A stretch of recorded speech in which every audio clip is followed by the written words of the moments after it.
You are now tuned in to the OSINTCurious Podcast. Hello everybody, this is Sector 035 and welcome to the OSINTCurious Webcast and Podcast, depending on whether you're listening or viewing us on YouTube. Today I'm joined by Ginsberg. How goes it? And second of all, we've got Micah. Cheers. And today we are going to have a look at, first of all, I think let's go to what has been happening this week. I've had a really busy week. On Thursday, I helped organize a hackathon for a student who was going to do a thesis on how OSINT can be used to verify facts, and especially in this case, in the elections of the Democratic Republic of Congo. Was a very interesting experience, a full day at the university in Amsterdam. We got people flying in from London and France. So and this happened last week? That happened last Thursday. That was Thursday the 17th. Okay. Did it go well? Yes. We did have one research question that was nearly impossible to answer in the short amount of time that we had, because we only booked the room from 9 till 4 o'clock in the afternoon, and then another meeting was scheduled. So I don't think we had enough time. We did find a lot of information, and we are going to use all that information. We are still digging into everything, and we are still trying to get more information for the thesis of the student who is involved. And then the day after, Friday, the 18th, we had a little get-together with OSINT enthusiasts in Amsterdam. We decided to make it invitation only. We first wanted to kind of test the water, so to say. We wanted to see whether there is a need and whether it would be worth to try and get something started in the mainland of Europe regarding OSINT, like a convention. So we had our little meetup with about 24 people. We had everything involved, anything you can think of. We had journalists, research journalists, we had people from a CERT or red team environment, we had financial fraud, we had corporate intel, you name it, and it was there. And some really positive feedback. So I think that later in the year we are seriously going to try and create maybe a first kind of small convention, just purely based on OSINT in the Netherlands. So an OSINT conference in the Netherlands that is only OSINT focused and has talks and things like that? Absolutely. Sounds pretty cool. Yep. It will probably not. Sorry, Ginsberg? That invite only? Is mine in the mail? Is that? We will make sure that you will get the email. So for the bigger conference, are you thinking about it still staying a small group of people so you can plan it out, or are you thinking, hey, this is going to be open to the public and all, or is it too early to kind of announce all that? That is a really bit too early to announce it, indeed. We will be expanding a little bit because the 22 to 23 people that we had on Friday, it just fitted in the room. Let's put it like this. Right. We didn't expect everyone to show up, but everyone was there. So it was absolutely awesome. We will be expanding, whether it will be an invitation only or maybe invitation only and then 10 to 20 extra places maybe to fill the location. We're not sure. Okay. We're working on it, but we're planning stuff. Sounds interesting. That's very cool. I know there's been some interest in people doing some meetups and stuff out there. I know that I talked to Dutch, some guy, I think it was last year, about doing something, and then I know Layer 8, the conference in Rhode Island, was talking about doing something like that as well. Yeah, the Layer 8 conference is OSINT and social engineering, I believe, is their focus. Yeah. Yeah, there was a talk on Twitter about doing a Layer 8 conference style conference over in Amsterdam or something else like that. Everything's obviously way early talk. So. But yeah. So a Layer 8 over in Amsterdam. Yep. Okay, gotcha. Yep. Cool. Yeah.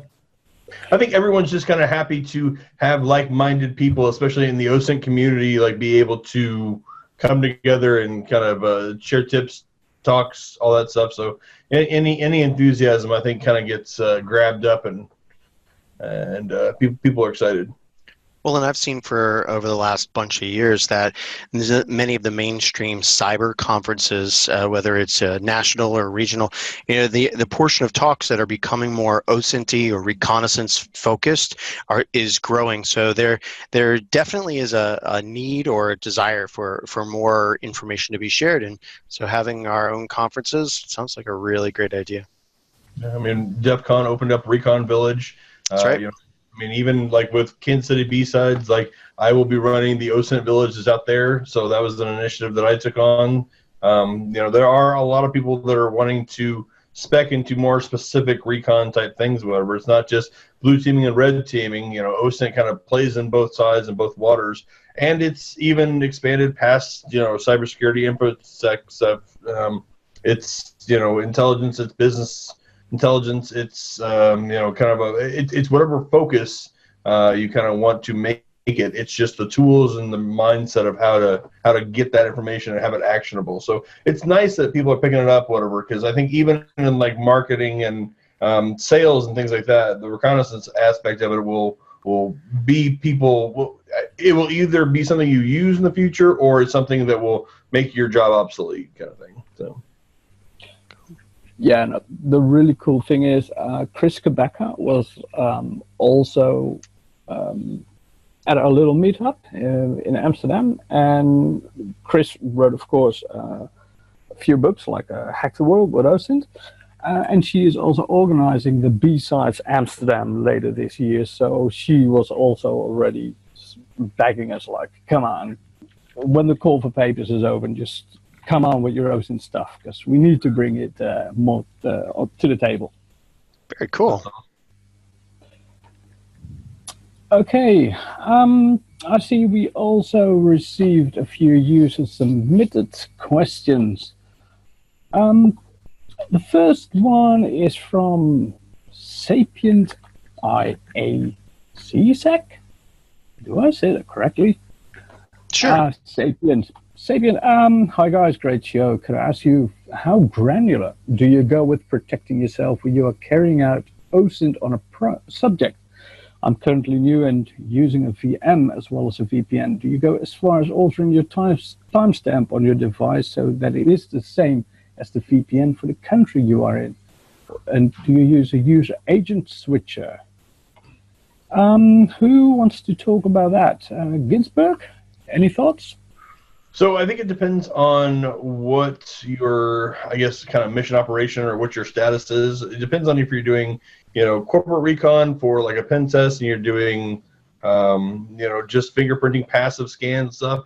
If you're investigating, bad guy groups, if you're trying to get into forums and things like that, however, if you're actually doing active surveillance, then yes, there's a lot of stuff where you can kind of protect yourself. And I would take measures in regards to that to make sure that none of my home devices were connected to a device that I was using to, I don't want to say infiltrate, but to get more active reconnaissance on a bad guy group.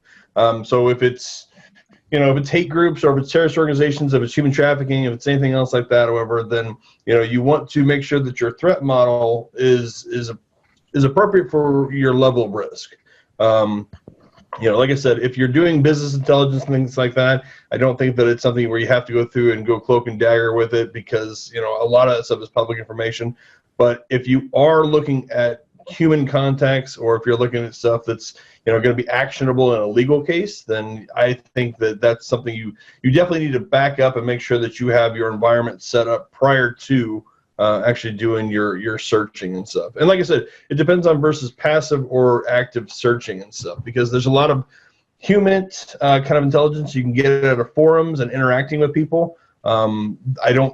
It's weird because those may not be specific signals of OSINT. It's not open source. You actually have to interact and you have to be in the forum and stuff, but it's still actionable intelligence, I think.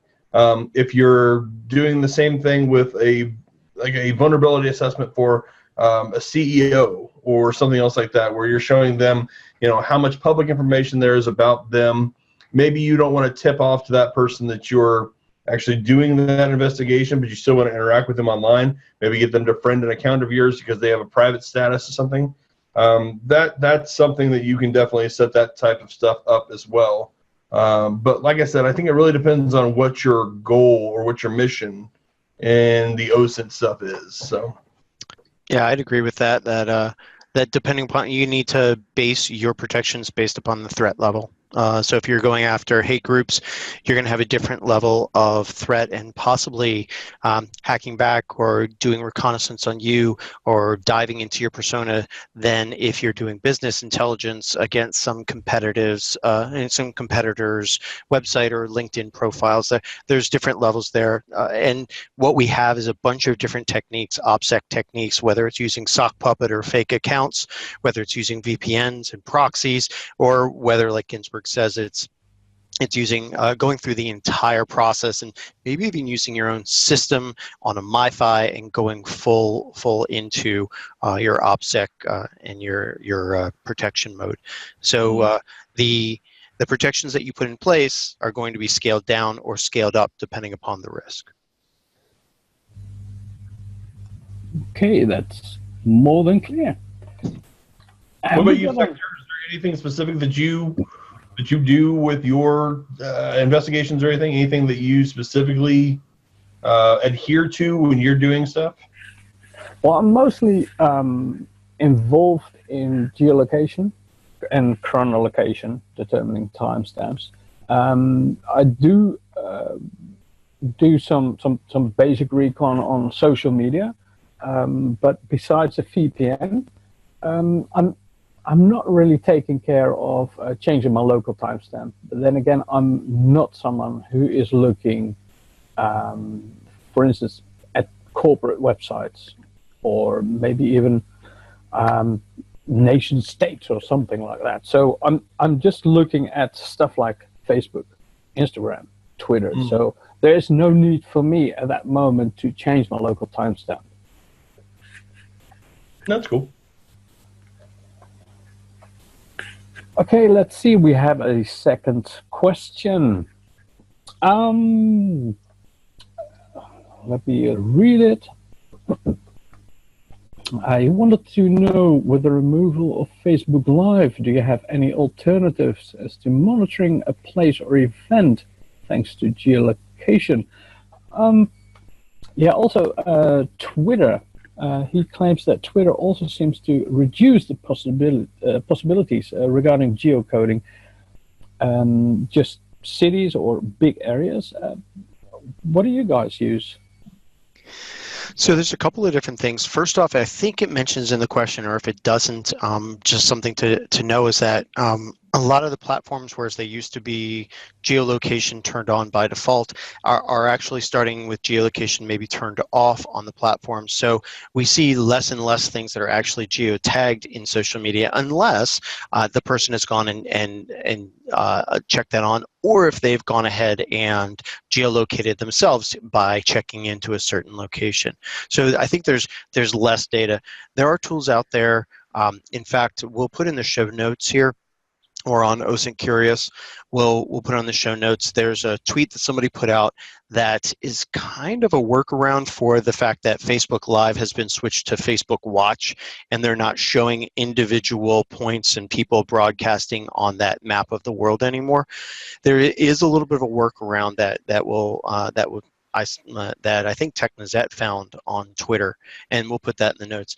But other than that, there are other types of platforms that you can use. OPSEC is one that if you're looking for not necessarily person analysis, but if you're looking at sentiment analysis or what's happening in a certain region, what are they talking about, it's a paid platform. And you can take a look at a bunch of locations or topics and see where in the world they're being talked about. Again, you're only getting the people that are geolocating, but it still can be helpful. Another one that's an alternative to OPSEC, which OPSEC I think is a very, very good platform. And we actually in the OSINT Slack a while back, whoever had this group, which was WarWire. WarWire is still in development. It's not being developed as heavily. Joe, the guy who I reached out to get everyone kind of logins for this stuff, whatever, is him and I still communicate. He is still, trying to get it developed, but money, time, teams, stuff like that, whatever. But WarWire is another good one. My favorite for like sentiment stuff is Snap Maps. So it's the Snapchat map. It's a heat map of anybody who is using Snapchat, which, anyone who is between, 18 and 60, whatever, who's using it. But for events and things like that, however, if you have something, like I know that there were, in Kansas City, there were a couple different times where there were marches and there have been some protests in like Ferguson near St. Louis area. Those have all been picked up by Snapchat via Snap Map. Fun to say. And so seeing that kind of live real-time stuff is something where you can go through and kind of not so much get a whole lot of intelligence on that person, but if it's an area or if it's an event, or if you're trying to get more information about a natural disaster or something else like that, that's something that we've done with the floodings and some of the hurricanes that were down south in the United States. People who were silly enough to be out there with their phone kind of Snapchatting it up, but they definitely are giving everyone else a view of what's going on else in the world. So yeah, there's other streaming platforms too, like Periscope on Twitter and some other ones where you can just kind of go live and stream. Even YouTube has a live streaming system, although there are more and more barriers to. It's not as simple as just holding your phone up and going, "Hey, I'm live." You have to do some things in your account first, but those are some areas, I think. The tough thing is that you kind of have to know who you're looking at to go through and make sure that you're watching them watch whatever's happening. So if you don't have that, Snapchat, however, is a heat map, so it's a little bit easier to just see what area. But with like YouTube, Facebook, Twitter, Periscope, things like that, however, you usually have to find an account or it's something where you have to go through and see how many. Like I know Josh Beowulf and I kind of look at like Broadcastify, like for if there's a manhunt or if there's something else that's going on, or whatever, those type of platforms will elevate how many subscribers are listening to stuff, at that time. And that's usually a pretty good indication of like a major thing going on for comms, for first responders or for EMS or for police and that area. So just by looking at trending, you might be able to go through and catch some intelligence on what's going on in a certain area, but that's kind of a spray and pray type of method as well. So, but it's fun to check out. It just depends on if it's something that you're looking at for fun or if it's actually, something you're monitoring. Okay, I'm going back to the question because there are lots of questions in this user response. What do you think about the mouse tracking that they try to build into Facebook, or they actually build it into Facebook? They track mouse movement to see and to detect whether you are actually human or not. Will it have any consequences? So I don't know about that. I think the question went on to say, is this the end of bots and all? And yeah, and scrapers. Yes. Yeah, and scrapers. I think Kirby brought it up last time. Is that for people like her and others that have been doing OSINT for over a decade, what you see is these expansions and contractions in the amount of things that we can do on a platform. So, one platform might get more lenient in their protections, and then something happens, they're like, oh, we have to tighten things down, and then you wait a certain amount of time and it gets more lenient. So right now they're all into the bot detection and all, but it really depends. I mean, I think it's a true cat and mouse game where they do something and then we change what we do, or we look for a different platform that's maybe looking at the data that we need in a different light. So I don't think it's the end of anything. I think it's just that we need to evolve to meet the needs of our customers. Sure. I don't have a whole lot on the tracking and stuff. I just always assumed that they've always been able to go through and do that stuff, and that they've been able to go through and see how long you stay on each page that you travel to and all that stuff. So I think as intelligent designers, especially of bots and things like that, if you're using Selenium plus whatever it is to go through and do automation for bots and stuff like that, or reCAPTCHA, they'll just make it to where the mouse does an extra 2 loop-de-loops or whatever to try to confuse them and say, oh yes, it's a human, because robots wouldn't do that. So I think they'll build in that intelligent kind of to the design, but I don't know. Okay, that I'm going to take over for a little bit, because Micah actually asked me to explain a little bit more in regards to working with shadows and determining time. I am going to share my screen for a moment. So while he's getting set up, one of the things that we talked about doing on this show was not just going through the news of the week, but also diving into some skills, diving into some tools. And a couple people on Twitter asked for some more details. So what we're going to do in some of these episodes is dive into some deeper things, or to show some skills, and to make sure that the learning isn't just pointing you to different articles and things that we like, but actually conveying some good material. So take it away, Sector. Well, first of all, I'm going to use this blog that I have written earlier this month, and I'm actually going to correct myself. Micah found a really nice trail on Google Earth, Google Street View. Lovely view. There's a power station there, and it is the Israel National Trail next to the Reading Power Station near Tel Aviv. We can pop this on the screen. Here it is. This is exactly, well, nearly exactly where it was. It was standing somewhere over here. It was fairly easy to find out where it was. We can see that on the top left. But his question was, can you find out whenabouts this was taken, or at least the time? But that was the first question. Can you find out the time? Now, the time is really easy, because the direction of a shadow, if you know roughly what month it was, you can get pretty accurate. So if we are going to look at the shadow, and I'm actually going to move to the other side of the bridge, because I can make it even more easier to show. If we look at this, one more, and we go back, one more, yeah. We are pretty much in line here, the shadow, and it goes right past that big pipe over there. So that is really nice to determine the direction of a shadow. So if we go, and that is to height.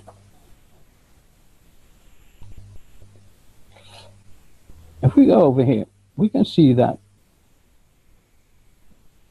we can position the sun, or the spot where we are, we can position it pretty close. Wait a second. What website is this? Of course, I should have explained. Yeah, I'm going to make you explain it. This is suncalc.org. One of my favorite websites. There is a German version of it, sonnenverlauf.de. Suncalc.org was offline for a little bit. Well, not offline, but they didn't have the beautiful satellite imagery, because there were some problems with the API key of Google Maps. So they now teamed up with OpenStreetMaps and satellite imagery by ESRI or ESRI. And at the moment, we have beautiful satellite imagery again. Now, a SunCalc is a tool where you can have a location, a specific date, a specific time, and you can just have a look at, okay, what is the sun doing during the day? And this black bar here is actually a shadow. And this is the direction where the sun is coming from. So we can actually go and we say, okay, well, we're going right past, well, roughly here.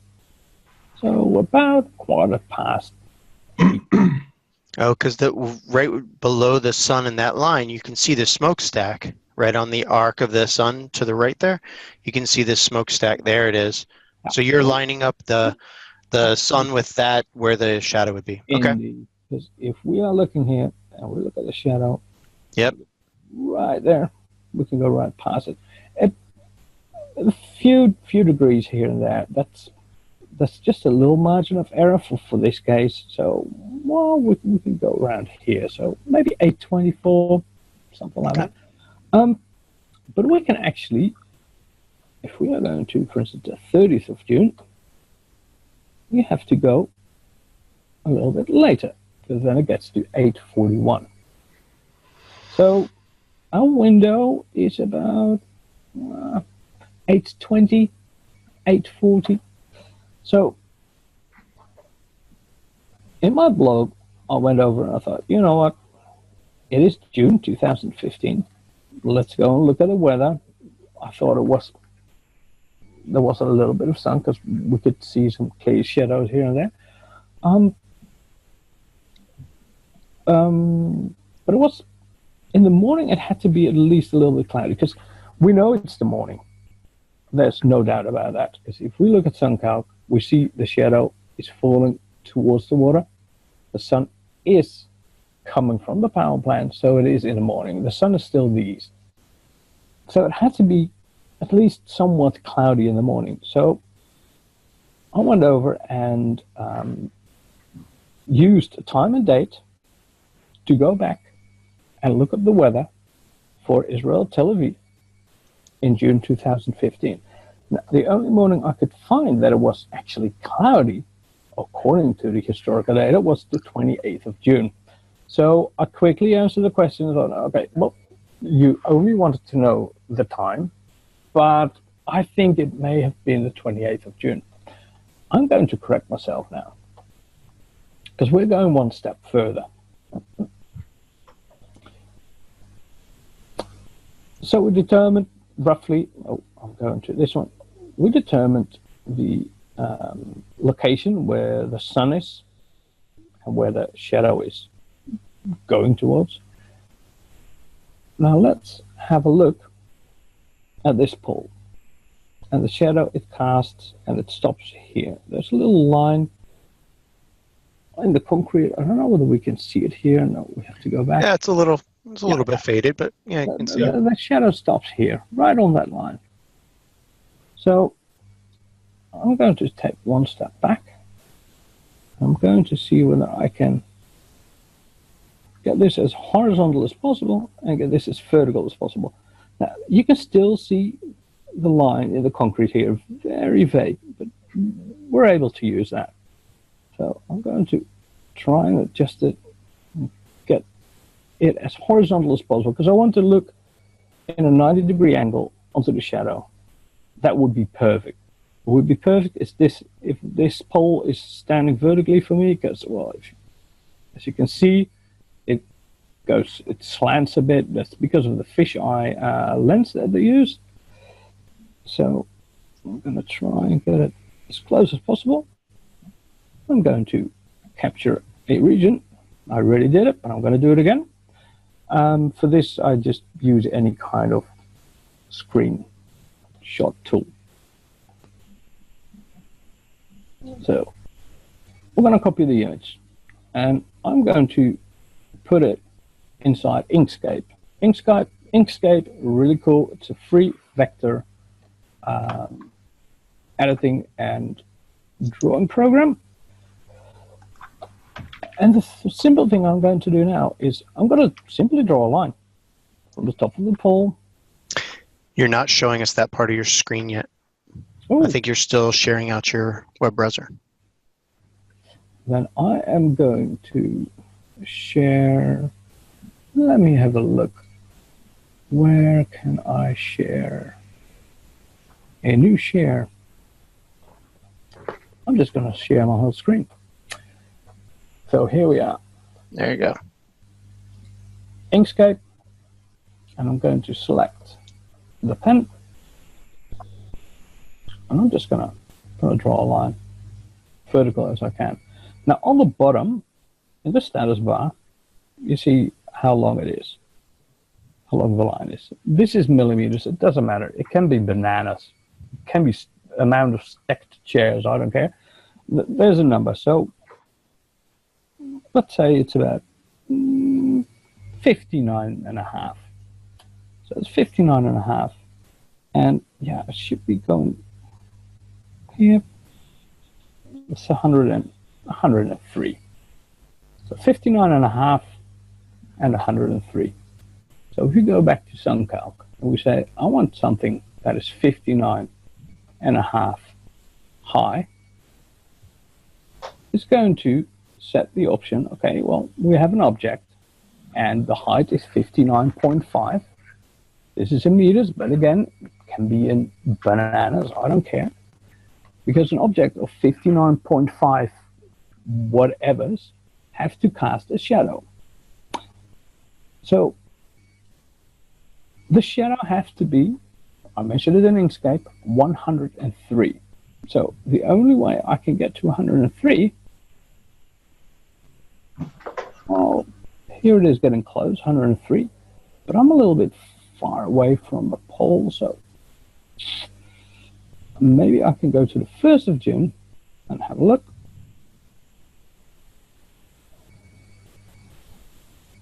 Hmm. 81. I also got to check something else out because I already calculated the exact direction. And the direction I had, that was another shadow I was using. That is 81.78. That is the bottom number here on the screen. That's the azimuth. That is the direction where the sun is pointing to. I used an object very far in the distance, so I want to get as close to that as possible. So 81.8. That's close enough. 81.8. But I'm still not at that shadow length. So what we can do is just go over the dates and try and get everything lined up. Oh, gonna go back to 81. And you just go over the dates and try to get, I'm moving further away. The azimuth and the shadow is getting shorter. So if I go to like the 20th of the date, and I go back to my azimuth of 81.7, you see the shadow length is even getting lower, 88. So the later we are in June, the smaller the shadow is getting. Because the sun is actually higher up in the sky later in June. So I'm moving away from my ideal setup or my ideal situation, which is a shadow length of 103. So even though I said it was the 28th of June in my blog, because I was only looking at the time, remember that? There was only a shadow cast of 89. So that's way too short. So we actually have to go all the way to the 1st of June. And then finally things are getting within the ballpark. We got the azimuth, which is the direction of the sun, and we get a shadow length of 101. And that is as close as we can get, since we can't go before June. because Google said it was captured as in June. So probably there's a small margin of error in the pixels that I'm measuring, but this is as close as I can get. 1st of June 2015, I was 27 days off at 8:11. So I'm going to do another write-up, going back to the original question of Micah Hoffman. Can you find out what time it was by using the shadow and the direction? Yes, generally you have a direction of a shadow. You can roughly say what time it is within about 15-20 minutes window, as long as you know at least the month. But if you know exactly what the corner is, or the angle of the sun, then together with the direction of the shadow, you can also find out when it was. So part 2 of a blog is going to come up very soon. So when you report this, I would imagine that you'd put the range of, it's probably between this and this, because everything we did here is, has to take into account the error tolerances of Google's cameras and the height and the measuring on screen. So there's a lot of little pieces of error that can be put into this. Absolutely. So you'd put in like a range. It's roughly from here to here, would you say?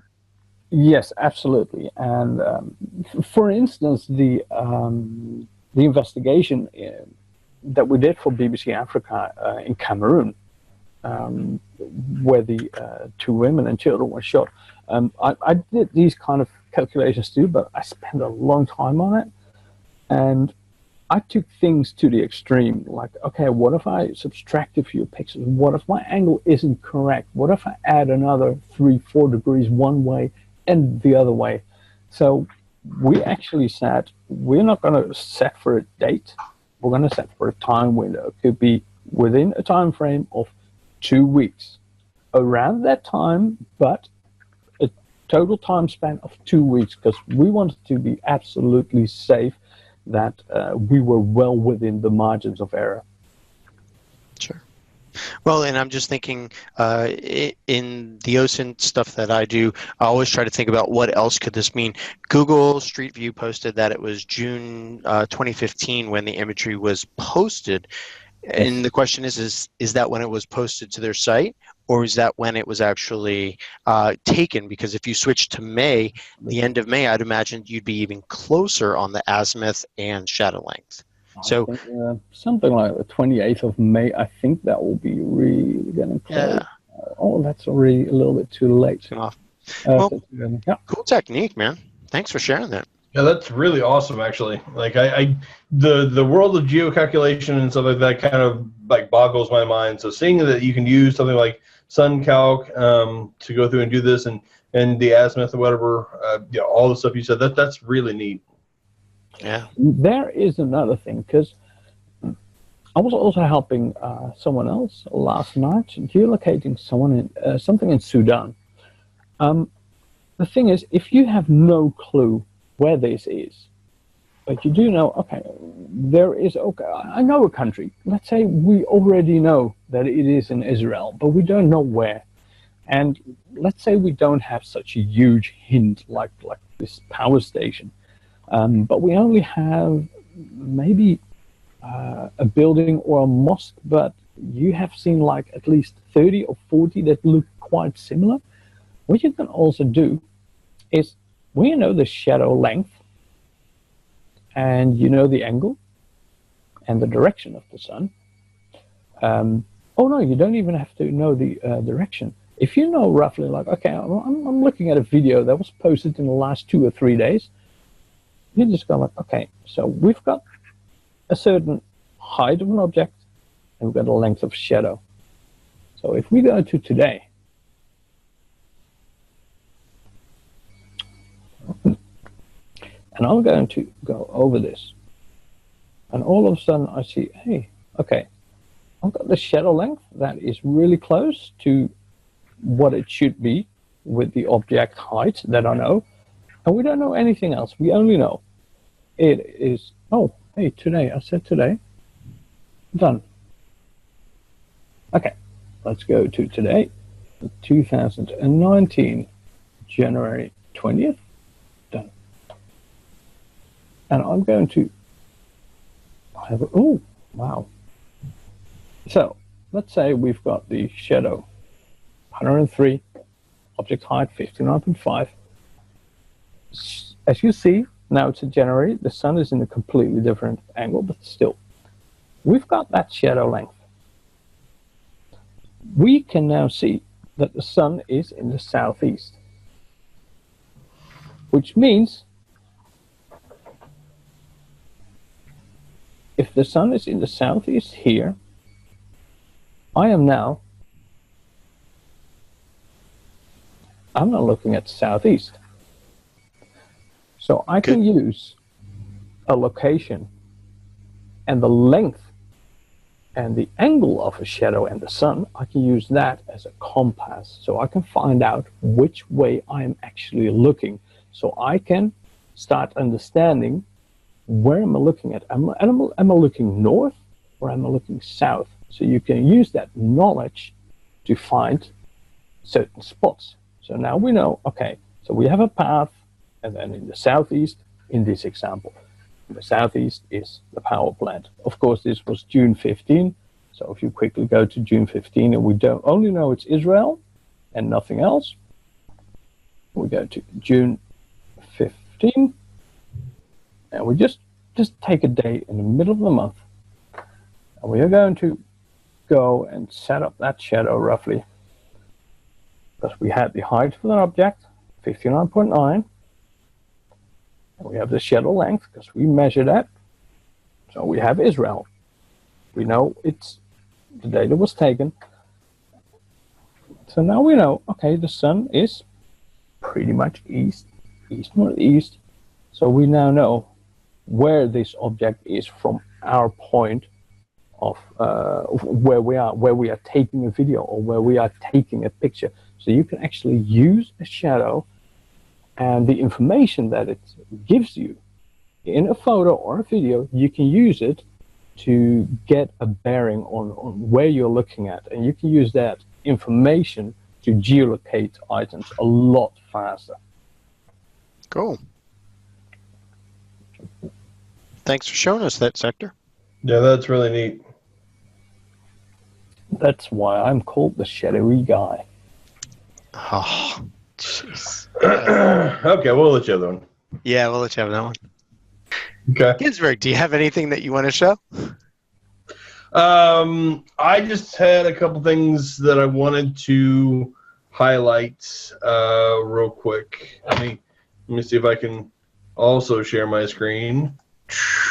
So I've been working with Shodan a little bit more, and I've been noticing that, you know, kind of like back in the day when people were doing defacements on certain websites, there's a lot of things happening with device names. And so obviously we can search by device names if we know that they've been tagged by stuff. We talked last week about the kind of the capture the flag mini thing that Dan Tintler put on Twitter, and it gave a wealth of information just searching by one thing. I kind of took that a little bit more and noticed that the device name was what was being renamed. So once it was compromised, you know, the hacked by hacker girl is her kind of MO or his MO or whatever it is. It's a calling card where we're saying that I've owned your stuff, whatever. I'm just putting this there. The beneficial thing for us in open source intelligence or in InfoSec is that if you're doing your day-to-day due diligence to go through and look at your systems and make sure that you are noticing any inconsistencies, if you're doing Shodan searches on your own environment, you can see that, you know, this type of thing is obviously going to come up, and it's not going to that's not going to be screaming out. The device is not going to go through and tell you that, but if you're doing your research, you might find that. Also, there are some other people who may be going through and doing these things, and it's, you know, for vengeance type thing. You know, they're linking to Instagrams and they're saying, you know, for whatever reason, like maybe they fucked me, or maybe, hey, fuck me, this happened, or whatever. This gets a little bit more into, you know, attribution, or maybe this is a breadcrumb trail that we can follow later on. Also, you know, this isn't specifically, I don't think this is pointed at this IP address. I think this is just an opportunity grab for this Chromecast thing, since there's been like 3 or 4 different tools for Chromecast to go through and kind of get owned in regards to this stuff. So that was one of the easy things. But it gives us a pivot point inside Shodan, not only to go through and see what is the IP address and what other information, but you can also start searching to see what this individual has in their bank. You know, all these devices. Just one comment there. For those of you that are listening, when Gisborne said, fuck me, that was what was being shown on the screen. Somebody had replaced the device name of a hacked or a compromised device with a certain string of characters, and at the end of it, it said, fuck-me. So Ginsburg just wanted to make sure that, you know, we pay attention to those people just listening to us. Absolutely, I apologize. Because, people on the podcast aren't seeing the screen, so all the screen sharing hoopla is fun, but, they're not seeing the stuff. But this is another way that we can go through and use Shodan as a search tool. If there's a hacker handle, if there is something else, whatever, as a username, we might be able to go through and search things. And it may not become 100% relevant in your searches, but it is something else that we can go through and do. To kind of parry with that, I've been looking at some stuff for Instagram, and there is and this is what I kind of want to bring up to you guys as well and see what else we could do with this. But there's a way to go through and get the Instagram ID off of the page source for Instagram. There is also a tool that you can also use to go through and get this. This thing at the top is killing me here because I can't see what I'm doing now. So if you are looking, come on, buddy. So if you're looking at Instagram, there is a tool. I'll give them kind of a shout out here, and I apologize because you guys can probably see it, but it's codeofaninja.com/tool/find Instagram user ID. And you can go through and put a handle in there, and it will come back with the user ID, which is what the actual Instagram database is labeling you as the user ID. It'll come up with your username, and it'll come up with, quote unquote, the full name. Now, that doesn't necessarily mean it's your full name or the full name of the account. It depends on how it's registered, so take that with a grain of salt. But it does allow us to go through and get those 3 pieces of information. Now, this is a website that you can go through and do this. I wanted to show how we can go through and do this on the actual Instagram page. So if you go to Instagram, this site is private, but we still have an opportunity to go through and to right-click on the actual Instagram page. And I'm doing this on a browser. I don't know if this can be done in the actual app for Android or for iOS, but on the browser side, we can actually do a view page source. And then inside the page source, you can do a control find for profile page and then the underscore. And then that will lead you to the actual ID here. So with this one, we're just going to say the end is 545. And so we can check to make sure that our work is correct via Code Ninja. Oh, I lost it. Hold on. This thing at the top is killing me. I can cycle through these things, actually. Come on, buddy. It's not going to let me do it. I'm using Firefox for the first time. No, I'm just kidding. So that is the page there. Come on, Code Ninja. Where'd you go, buddy? Oh, here you go. Okay.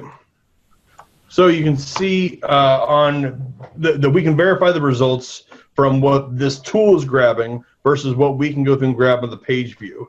So under, like I said, codeofaninja.com, the tools to find the Instagram ID, we did find the same user ID there, the 202 ending in 545. So that's one more thing. So if we have Instagram names that we're finding via Shodan because of, people either, rage owning devices, or this is actually their calling card. If they're silly enough to go through and leave it as Instagram, even if they're just leaving a username, we know that we can take usernames and we can pivot off those into different social media sites and maybe follow up with more actionable information on that side. So that's kind of all I wanted to go through and show you. I did have some other stuff we could talk about. OSA is just basically Googling changed my mind. I was kind of upset about that.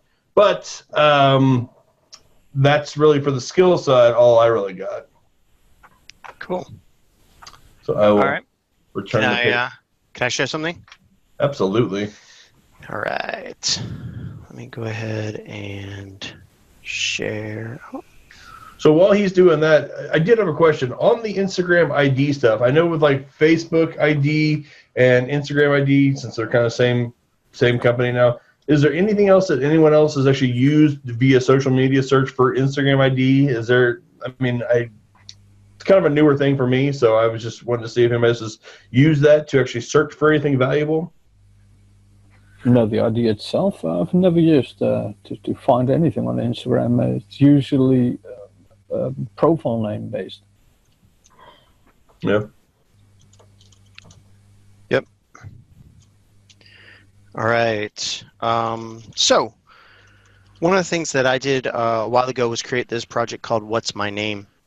And What's My Name, what it does is username enumeration. So you enter in one user's name like WebBreacher or OSINTCurious, and then this will look across 150 different websites to look for that name. And you can see here in the output of the tool, found user at this URL, and here's the username. So this is just a sample to show what happened. And this project's been around since about 2015. Well, just last week, one of the things I found while looking at Twitter was this other tool that does exactly the same thing that was just released in December from a person named Layaha at the Yaya, sorry, from Iran. And it's called Sherlock. And the URL will be in the show notes. And I just wanted to show you real quick how to do it. Their tool is a lot faster than my standalone checker, and it accesses different websites. So if you are doing username enumeration, this might be a good tool for you to use as well. I just wanted to show you the full evolution for how do we grab it, how do we install it, how do we run it.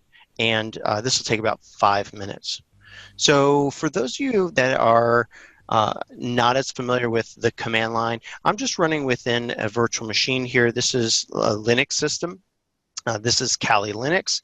You could also use Buscador or another one of the many virtual machines that are out there. Or you can use Unix subsystem for Linux or Linux subsystems for Windows. Sorry.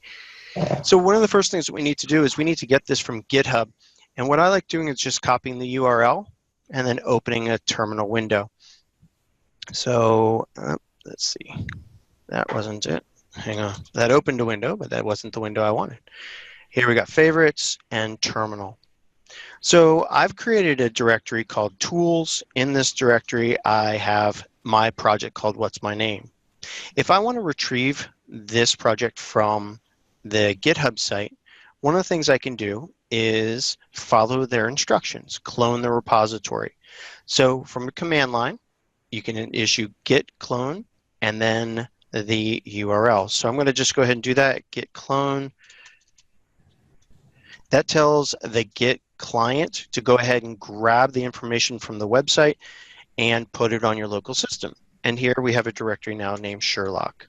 If we go in there, we see that we have these files that were just downloaded. Coming back to this website, if we look at the GitHub, we see those files are there. Cool. Now the next things that we need to do in most Python projects is download any libraries that somebody wanted you to install in your system in order to use their tool. That's usually found in the requirements.txt file. And here we have 4 different libraries. What we can do is do it and type in their directions on their page, they actually tell you how to do this. Hey, go ahead and cd into Sherlock, change directory into the Sherlock directory, then install these Python 3 and Python 3's module installer. And then once you have all that in, go ahead and type pip3 space install -r requirements.txt. And what that's going to do is it will look in that requirements.txt file for any modules that your system doesn't have installed. These are the dependencies that the tool needs. Well, my system already has all the dependencies. So now what I can do, again, flipping back to their page, is I can just type in Python 3 Sherlock.py and then type in the username or usernames that I want to be information gathered on. So let's go ahead and try it. So we're going to do Python 3 and Sherlock, and we're going to do OSINTCurious. And what this does is it goes out to a variety of websites. I think, let's see if it says up at the top how many. It'll go out to a bunch of different websites, and like my tool, it looks in the URL and then checks the content that comes back from the web request to see if there is a match. It has a certain regular expression, or it's looking for a certain piece of the web server's response to my query. So at twitter.com/OSINTCurious, something came back that said, yes, this is a valid account. Same thing for soundcloud.com and OSINTCurious.slack.com and some other ones as well. So this tool is finished now. Now the nice thing about the tool is it leaves the information for you in a text file. So if we type cat OSINTCurious.txt, we can see these URLs, twitter.com OSINTCurious, soundcloud.com OSINTCurious, etc. Those URLs we can then put into another tool, like maybe Eyewitness, or we can open them in Firefox or do some other type of analysis and go see if those usernames that have been found, or those accounts that have been found, are the ones that are of interest to us. Because, I mean, anybody can create an OSINTCurious account out there, just like anybody can create a Ginsberg 5150 or a Sector 035 account. So this is a fast tool. It reaches different sites than what my tool does, and I think it looks pretty darn good.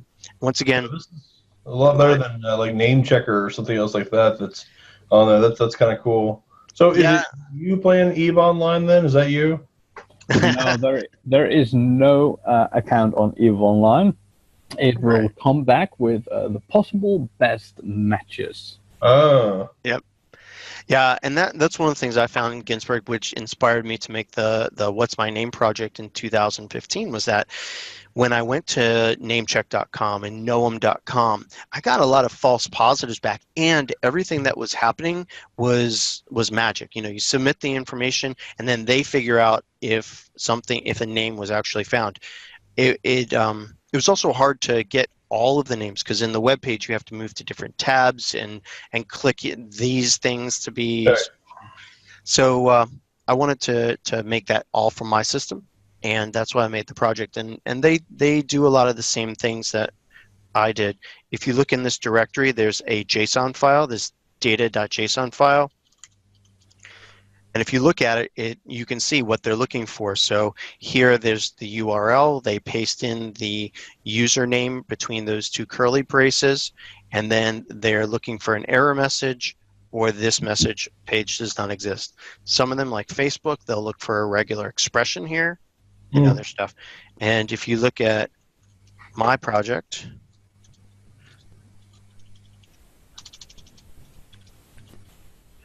I have a JSON file too, and in my JSON file I have other fields too. I have sample known accounts for checking, comments, and other stuff, but same type of thing. Make a request and check what comes back and make sure that it works. And the nice thing about these two tools is that you can change that JSON file either in Sherlock or in my tool to add sites that you're interested in checking. So it's not this magic black box type of thing. It's something that you can easily extend if you just follow the pattern. Yeah, I think that's important too, because I know with certain certain things that people are searching for. There are websites that try to go a little bit more legitimate. You have Tumblr that was trying to get a lot of their not safe for work content to go away. So you had a lot of other websites that were stepping up to try to fill that need, saying like Pillow Fort and some of the other ones, whatever, that were social media sites that were, on the lesser known fringe, whatever. But because of Tumblr moving into a direction that's supposed to be more family friendly or something like that, you have these other social media sites that are popping up that are getting more popularity. So things like that are editable are really, really good for future cases and to have a longer tail on the tool, which is good. Well, and not only that, with these both of these open source projects, the WhatsMyName and the Sherlock, they're both on GitHub. And if you have public sites that you want to add to the tool and it works, you can go ahead and submit a pull request to the site, to GitHub, and we will include your content in the tool. It makes the tool better. But if you want to stay more covert, if there's certain things you don't want to add to the tool, you can do that locally on your own system, and you stay a little bit more private. So choose your adventure. Yeah, it's pretty cool. That's good stuff. Cool. Okay, then I think that we covered everything that was there to cover for this week. We got a bit of a small group this time, so we're not as lengthy as usual. Ginsberg, anything you would like to give a shout out or want to share, or something you have seen besides the links that you just mentioned? I don't think so. Let me go through and check real quick to see if there's anything else I wanted to go through and bring up. I will, give a shout out to the SANS OSINT summit that's coming up here in February. I am going to be giving a talk out there, and I know we're kind of all finalizing things like that. So that's kind of the next major thing. The only other thing that I kind of saw was there was something called DNSdumpster.com, and that's kind of a fun tool to play with for kind of fingerprinting corporate organizations and stuff. I ran that through its paces a little bit this weekend. That was fun. Yeah, other than that, OSINTCurious, just keep checking out the stuff that we're putting out. If you guys have questions, I know we're going to do some other updates in regards to maybe how you can help or give back, or what criteria we're looking for to go through and do some stuff to play in our space. But yeah, it's all kind of brand new to us as well. So don't get offended if we don't immediately either get back to you, or if you have an idea but it's not a way that we're wanting to go with stuff. So, Micah, any last thoughts for this week? Yeah, absolutely. So so last week we released, or this past week released, the Wi-Fi blog post about using wiggle.net, and that was well received. It was kind of a neat way of looking at some tools that we've been using for over a decade for more OSINT types of tracking of devices, and we've got a whole bunch more things that we are looking to do. And like Ginsberg just said, we are absolutely looking for ways that everybody and anybody can contribute to OSINTCurious, and it's not just an us thing, but it's a us and the greater us OSINT community type of focus. Whether we're taking questions or whether we're people have been submitting. People have been telling us that they're happy to write blog posts or do whatever. So we are trying to figure out a way to accept all of your help. So thank you very much for offering. And like Ginsberg said, stay tuned. We've got some great things coming.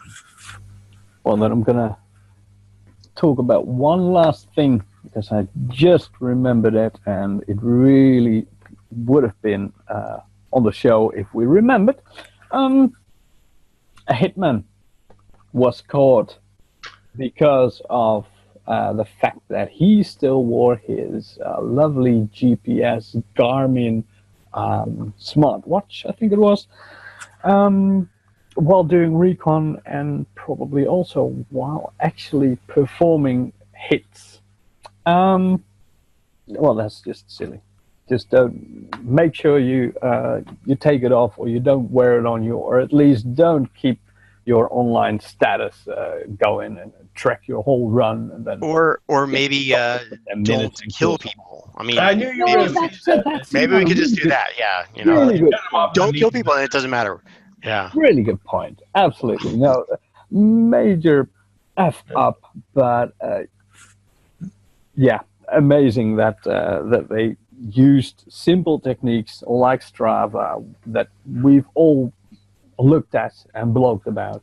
That it was actually useful to catch a hitman. So really awesome. Yeah, my shout out goes out, besides you guys, also to all the 20 plus people that I've met last Friday. It was a really small committee, getting it together. A lot of just, well, let's see how this goes kind of ideas, and we had a blast. We had a lovely dinner together, met some awesome people, and we are going to also try and get OSINT more living here in the Netherlands. So, and with that little thing, I'm going to say goodbye and see you all next week. Take care, everybody.